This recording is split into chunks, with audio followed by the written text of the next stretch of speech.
Demo tolak RUU Pilkada di Kota Ambon ricuh. Mahasiswa hancurkan hiasan dirgahayu di kantor DPRD Provinsi Maluku.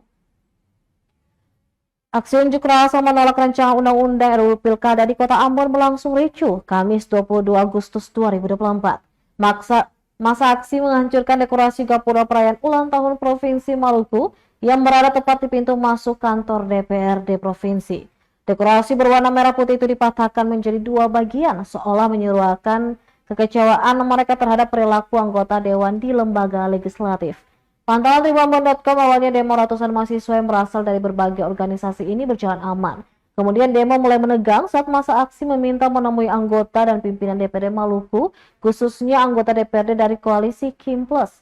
Namun para pegawai dan keamanan melarang dengan dalih para anggota dan pimpinan tidak ada di tempat. Aksi saling dorong dengan pamdal pun tak terhindarkan. Masa aksi mendobrak pintu masuk hingga melempar kaca kantor, serta merusak hiasan dirgahayu Provinsi Maluku.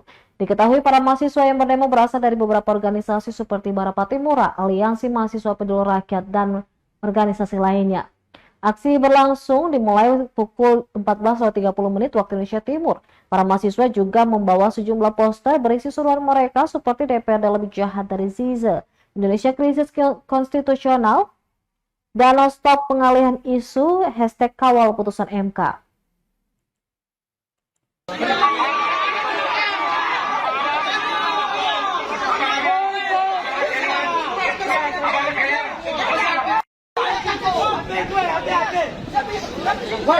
Lewat sebelah sih bagian lewat sebelah.